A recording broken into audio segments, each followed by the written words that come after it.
चलेंगे हम लोग पढ़ेंगे लाइट पढ़े प्रकाश का, है ना। प्रकाश क्लास सेकंड 2 में था हम लोग का कि पढ़े हम लोग प्रकाश का परिवर्तन। उससे पहले हम देखेंगे कि प्रकाश का मतलब पढ़े थे कि प्रकाश क्या था, प्रकाश का किरण क्या था, प्रकाश का किरण पुंज कैसे बने थे, हम लोग चले थे।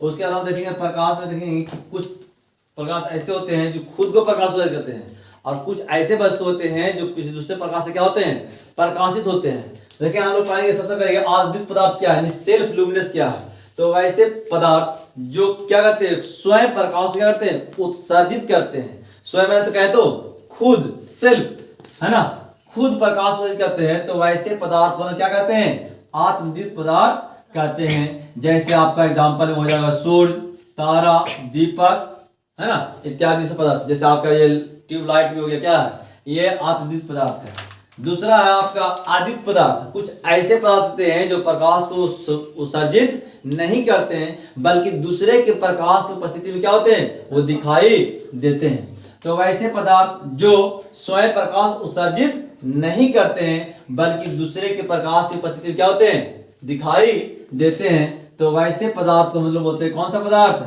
आदित्य पदार्थ। इन्हीं नॉन लुमिनस कहते हैं। क्या कहते हैं, नॉन लुमिनस कहते हैं। जैसे आपका पत्थर, टेबल, कुर्सी, है ना, कुछ भी कर दीजिए वगैरह वगैरह, है ना, पापा मम्मी चाचा, है ना, ननद भौजाई भैंसुर जो भी है।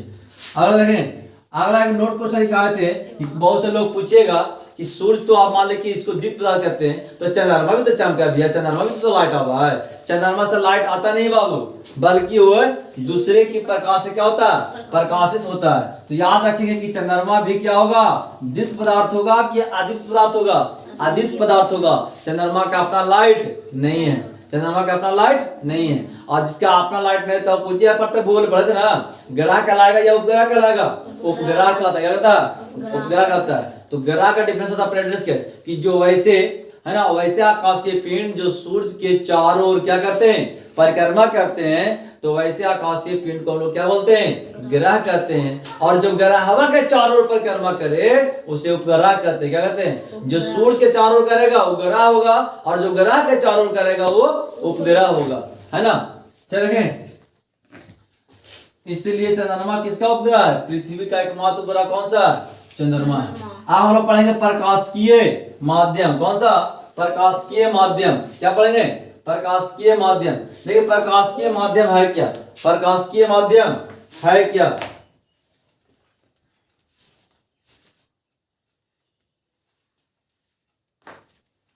प्रकाशिकीय माध्यम क्या है, माध्यम होता है ना, माध्यम कहते हैं रास्ता, माध्यम इस रास्ता। तो किसका रास्ता भाई, किसका रास्ता, प्रकाश के लिए। मैंने प्रकाश किस किस रास्ते से होकर गुजरता है और जिस रास्ता से गुजरता है उसको हम लोग बोल सकते हैं माध्यम। तो जब प्रकाश किसी वस्तु से निकलकर, जब प्रकाश किसी वस्तु से निकलकर हमारी आंख तक आया है तो इसको आने को तो जगह लगा हो ना, कुछ जगह तो मिला हो ना। तो यहाँ से और यहाँ के बीच क्या जगह है, कुछ तो जगह है, हवा है, पानी है, किससे होकर गुजर रहा है। तो जिससे को गुजर रहा है तो वो क्या कहलाएगा, मेरा माध्यम कहलाएगा। क्या कहलाएगा, माध्यम कहलाएगा। तो प्रकाश किरण, है ना, जब किसी वस्तु से निकलकर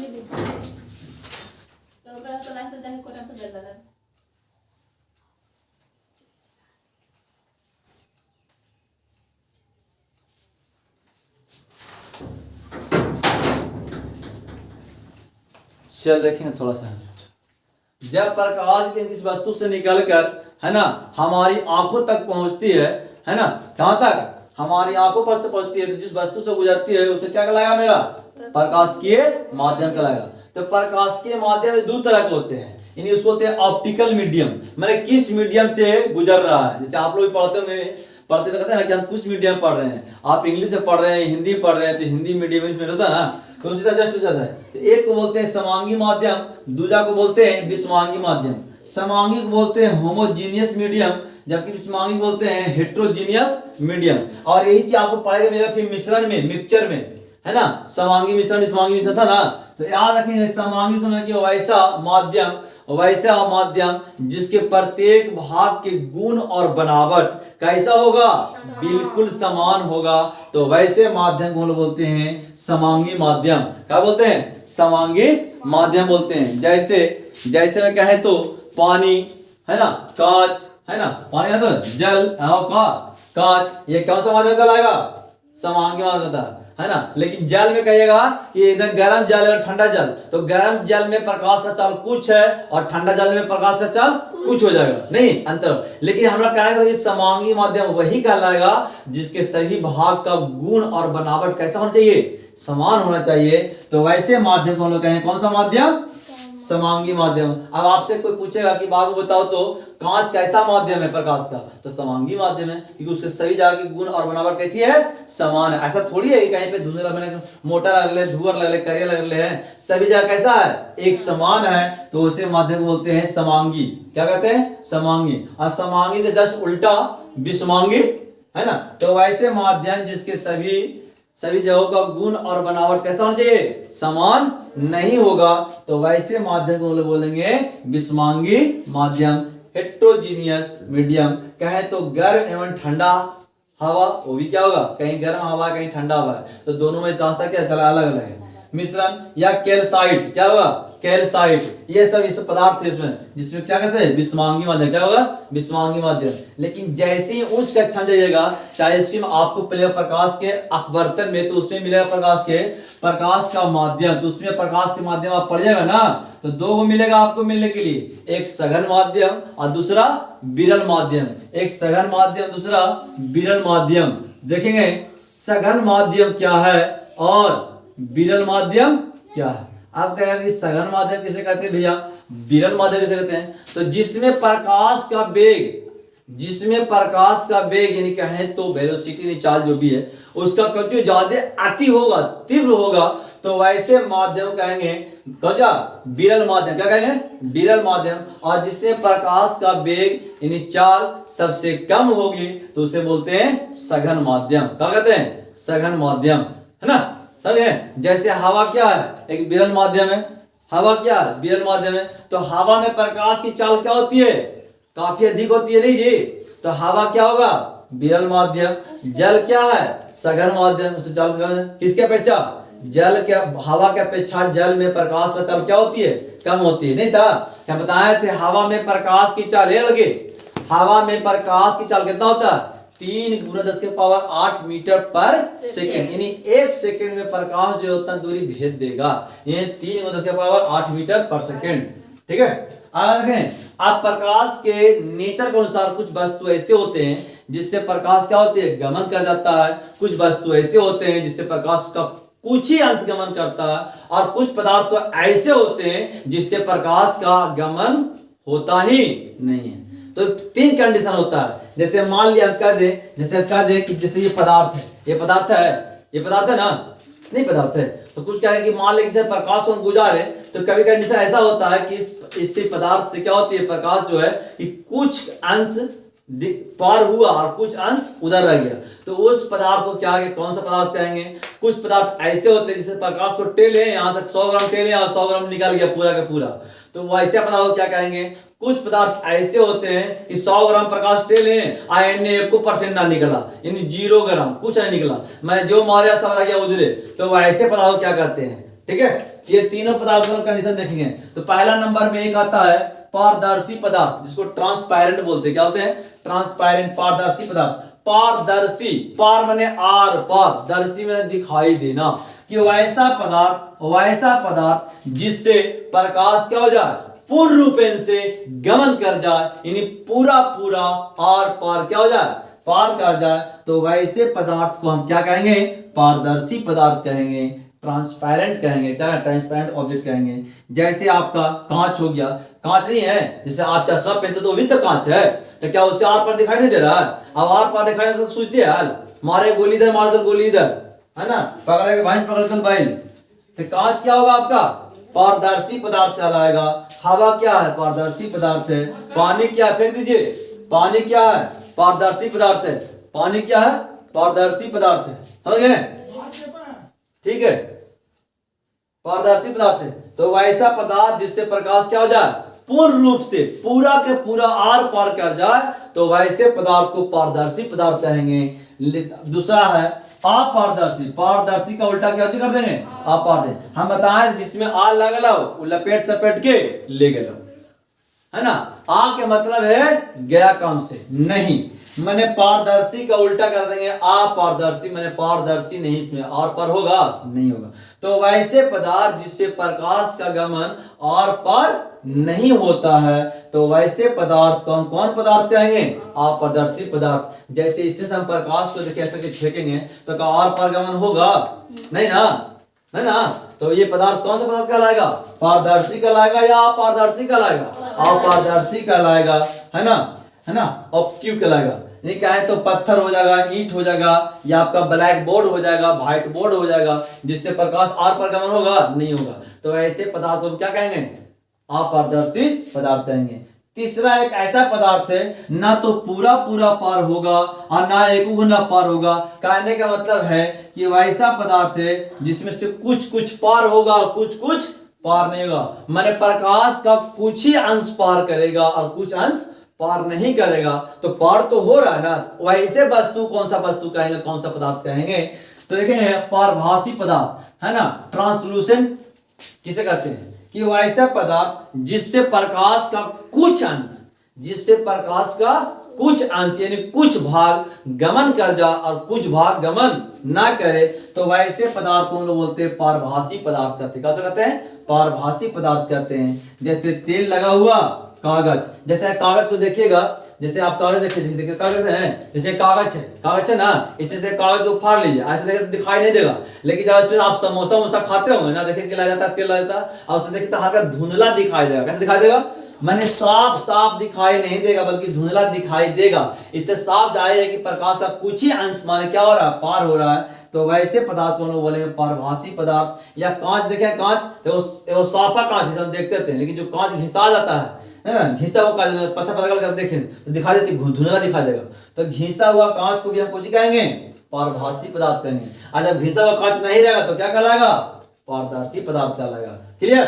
अब अगला है छाया। ये इंपॉर्टेंट क्वेश्चन रखता है आपका प्रकाश में कि छाया क्या है बाबू, छाया कैसे बनती है ना, शेडो कैसे बनता है छाया। तो सुनिए, छाया बनने के लिए क्या है? आप सोचिए, गौर लगाइए कि जब प्रकाश मान ले कि यहाँ से बॉल जल रहा है, मरकरी जल रही, और यहाँ पे हम लगा देंगे वो कांच लगा देंगे, कांच लगा देंगे, और कांच लगाएंगे तो देखिए तो छाया बन रहा है। छाया बनेगा क्या ऊपर ही?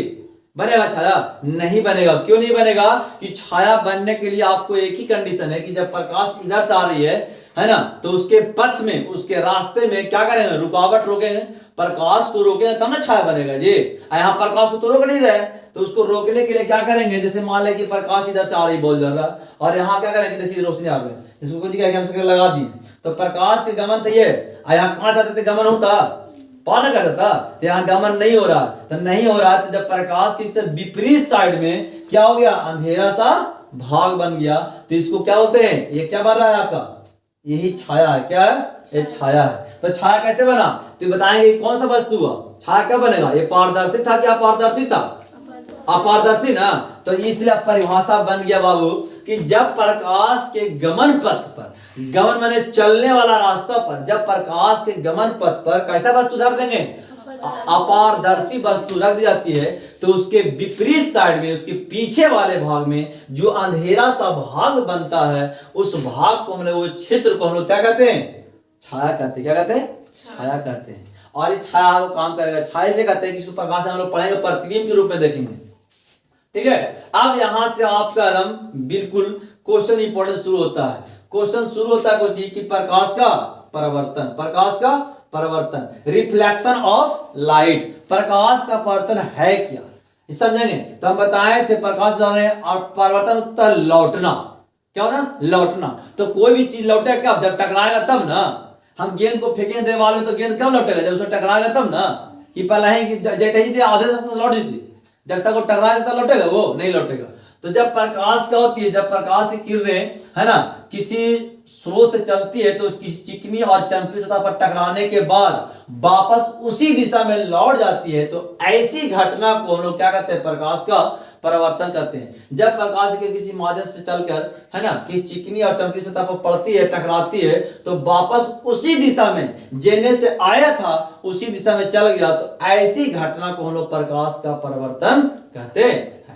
क्या कहते हैं? प्रकाश का पतन कहते हैं। अब प्रकाश को तो समझ गए कि प्रकाश इधर से सूर्य की ओर से, देखिए सूर्य है और यहाँ सूर्य किरण गिरा तो आया था पूर्व की साइड से और पूर्व में चल गया। कहा ऊपर से नीचे चल गया, ऊपर से आया तो नीचे चल गया नहीं, ऊपर ही चल गया नहीं, मैंने उसको अपना ही क्षेत्र बनाया, जो दिशा बना है। तो आया था ऐसे लेकिन गया ऐसे, लेकिन गया तो अपने ही क्षेत्र में गया। तो ये एक नियम के अनुसार हो रहा है, इसलिए कहते हैं नियमित परिवर्तन बताते हैं आगे, है ना। तो देखेंगे जब प्रकाश की क्या होती है, किसी माध्यम चलकर किसी चिकनी और चमकीली सतह पर पड़ती है। कैसी सतह है, चमकीली और चिकनी सतह पड़ती है, तो प्रकाश क्या होती है, वापस उसी दिशा में लौट जाती है। ऐसी घटना को प्रकाश का क्या कहते हैं, परावर्तन कहते हैं। तो प्रकाश के परावर्तन के होने के लिए आपको एक जरूरी है परावर्तक सतह। परावर्तक सतह, तो परावर्तक सतह क्या है कि वैसा सतह जिससे प्रकाश क्या करे, टकराने के बाद वापस लौट जाती है, ऐसे सतह को, है ना, क्या कहते हैं, परावर्तक सतह कहते हैं। और परावर्तक सतह के अनुसार जो है प्रकाश का परावर्तन कितने भागों में होता है, 2 तरीकों से होता है ना, 2 तरीकों से होता है। तो हम लोग याद रखेंगे कि एक को बोलते हैं नियमित परिवर्तन और दूसरा को बोलते हैं अनियमित परिवर्तन। आपसे एक क्वेश्चन पूछता है कि परावर्तक सतह, है ना, कि किस क्वेश्चन आता है कि सबसे अच्छा परावर्तक सतह किसे माना जाता है, प्रथम माना जाता है, किसको माना था, तो चांदी को रखेंगे। जिसे बताया ना, इसे पढ़ने का, इलेक्ट्रिक में पढ़ने का, इलेक्ट्रिक में विद्युत में पढ़े के कि विद्युत का सबसे अच्छा चालक कौन सा है, तो कौन सा, चांदी है, सिल्वर है, एजी चांदी लादा ना जी, है ना, एजी पायल, एजी ना, इसका संकेत क्या होता है, एजी, एजी पायल चाहे जी, है ना, ए सुना वो, तो एयू सोना में सोना नहीं, सोना चांदी। परावर्तक सतह समझे ना, तो परावर्तक सतह के अनुसार प्रकाश के परावर्तन 2 भागों में होती है, 2 तरीकों से होता है। एक को बोलते हैं नियमित परावर्तन, दूसरा को बोलते हैं अनियमित परावर्तन। नियमित के नियम के अनुसार, मतलब ये प्रकाश जो आ रहा है ना, आ रहा है तो ऐसे जाएगा, इस टाइप से आया और इस टाइप से चला जाएगा, इस टाइप से आया और इस टाइप से चला जाएगा। तो एक नियम के अनुसार घटना घटित हो रही है, तो ऐसे प्रकाश के परावर्तन क्या होते हैं, हम लोग नियमित परिवर्तन कहते हैं। क्या कहते हैं, नियमित परिवर्तन। देखिए यहाँ फिगर दिया हुआ है, और इसके लिए कैसा चाहिए कि जब प्रकाश की चिकनी और चमकीली सतह पड़ती है तो प्रकाश के ऐसी पतन को बोलते हैं कौन चीज, नियमित परिवर्तन। लेकिन इसका जस्ट उल्टा है, इसका सतह का चिकना है, उड़ा खावा रुगड़ा है, कोई ऐसे इधर उन्ने भाग गया, कोई इधर भाग गया, मैं जिग जैग इधर उधर भागता है। तो जब प्रकाश की परिवर्तन किसी रुखड़ी सतह पड़ती है ना, तो ऐसी घटना को क्या कहते हैं लोग, प्रकाश का अनियमित परिवर्तन कहते हैं। तो बताएंगे यहाँ जो परिवर्तन हो रहा है, नियमित परिवर्तन हो रहा है कि अनियमित हो रहा है, नियमित हो रहा है, ऐसे परिवर्तन को बोलते हैं कौन चीज, नियमित परिवर्तन कहते हैं। समझे,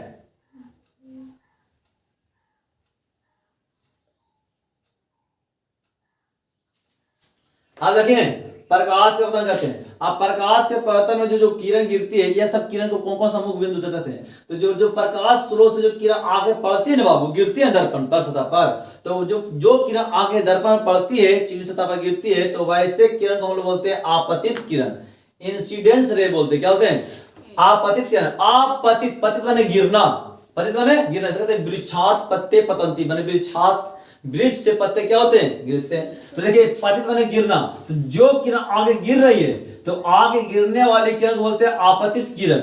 और जो किरण दर्पण से टकराने के बाद उसी दिशा में लौट रही है, माने लौटना बोलते हैं परिवर्तन, तो पतित उसको क्या बोलते हैं, परिवर्तित किरण। कौन सा, रिफ्लेक्टेड रे बोलते हैं। क्या बोलते हैं, रिफ्लेक्टेड रे बोलते हैं, है ना। और देखेंगे आपतित किरण और परिवर्तित किरण के बीच में, यानी क्या है, तो आपतन बिंदु कहां पे, बीच में जो हम लोग लंब गिराते हैं ना बाबू, उसको क्या बोलते हैं, अभिलंब बोलते हैं। क्या बोलते हैं, अभिलंब बोलते हैं। और आपतित किरण जिस बिंदु पर गिरती है, उस बिंदु कौन से कहते हैं, आपतन बिंदु कहते हैं। कौन सा बिंदु कहते हैं, आपतन बिंदु कहते हैं, पॉइंट ऑफ इंसिडेंस कहते हैं।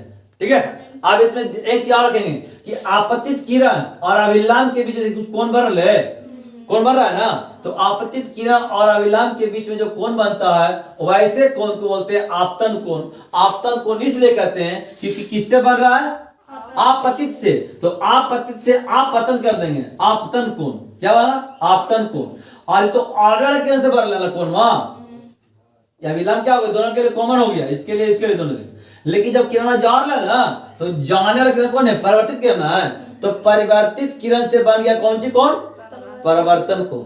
कौन सा कोण, परावर्तन कोण, है ना। तो परावर्तित किरण और अभिलंब के बीच बने कोण को परावर्तन कोण कहते हैं। इसे छोटी आर स्मॉल आर से सूचित किया जाता है। तो कोई पूछेगा कि परावर्तन कोण को किससे सूचित करते हैं, तो छोटी आर से, आपतन कोण को छोटी आई से। अब क्वेश्चन यहां बनता है आपका कि प्रकाश के परिवर्तन के कितने नियम हैं। ये इंपॉर्टेंट क्वेश्चन है, कई बार एग्जाम में आपसे पूछ लिया गया है। तो प्रकाश के परिवर्तन के दो नियम हैं। पहला नियम कहता है ना कि आपतित किरण और परावर्तित किरण और आपतन बिंदु पर डाला गया अभिलंब, ये तीनों के तीनों है ना एक ही बिंदु पर, एक ही समतल पर होते हैं, एक ही समतल पर होते हैं। यह पहला नियम था। तो पहले नियम याद हुआ कि आपतित किरण, परावर्तित किरण और आपतन बिंदु पर डाला गया अभिलंब तीनों एक ही तल पर होते हैं, एक ही समतल पर होते हैं। यह पहला नियम। दूसरा नियम तो आसान है कि जितना जितना कोण में ये बना रहे उतने कोण ये बना रहा है, तो जितना आपतन कोण बना रहा है उतने परावर्तन कोण बना रहा है। तो दूसरा नियम है कि आपतन कोण परावर्तन कोण के क्या होता है, बराबर होता है। क्या होता है, बराबर होता है। अर्थात कह सकते हैं कि कोण आई बराबर कोण आर, कोण आई बराबर कोण आर। ये कोण का सिंबल है। क्या सिंबल है। अब कंडीशन एगो यह पैदा होता है कि बाय द वे कहिया क्या है भैया, सूर्य तो ऊपर से गिरते सीधे गिरते हैं, सीधे लौट जाते हैं, तब आपतन कोण कहां बनते, परिवर्तन कोण कहां बनती। कहने का मतलब कि सीधा खड़े गिर रहा है, खड़े लौट गया, तो आपतन कोण कहां बनेगा, जहां पे वजन बनेगा जी। तो वैसे कंडीशन कहेंगे कि आपतन कोण कैसा बनेगा, शून्य, जीरो बनेगा। हमें लिख दिया नोट में कि यदि आपतन किरण परावर्तक सतह पर लंबवत हो, कैसा हो, लंबवत हो, माने यही केंद्र गिर ले और यही केंद्र फिर लौट रहा, लंबवत हो, नॉर्मल हो, तो आपतन कोण कैसा होगा, कैसा होगा, शून्य होगा। और परावर्तन के दूसरे नियम के अनुसार, परावर्तन के दूसरे नियम के अनुसार परावर्तन कोण का मान भी कैसा होगा, शून्य होगा। कब, जब आपतित किरण कैसा होगा, लंब के रूप में गिरेगा तब। उसके लिए फिगर हमने यहाँ बनाया है। ये फिगर देखिए, आपतित किरण गिर रहा है और गिर के फिर को जो रहा है इसी पर लौट गया, तो यहाँ पे कितना डिग्री कोण बन रहा है, 0 डिग्री कोण बनेगा। कैसा बनेगा, कोण क्या बनेगा, शून्य बनेगा। क्या बनेगा, शून्य बनेगा। तो ये वाला आज की क्लास से इंपॉर्टेंट यही था, MBBI। मम्मी के साथ भैया भी, भैया के साथ भौजैया भी, सब कुछ ये इंपॉर्टेंट है। MBBI most very very important है ना, वेरी वेरी इंपॉर्टेंट, बल्कि मोस्ट है, बहुत इंपॉर्टेंट क्वेश्चन। इसको याद करके रखेंगे। ये तीनों का आपतित किरण, परावर्तित किरण, आपतन बिंदु पर डाला गया अभिलंब, तीनों एक ही समतल पर होते हैं। जितना आपतन कोण होता है उतना परावर्तन कोण होता है। यही दूसरा नियम था। ये दोनों नियम याद रखेंगे, ठीक है। इति श्री रेवा खंडे 7वां अध्याय समाप्त। जा सकते हैं।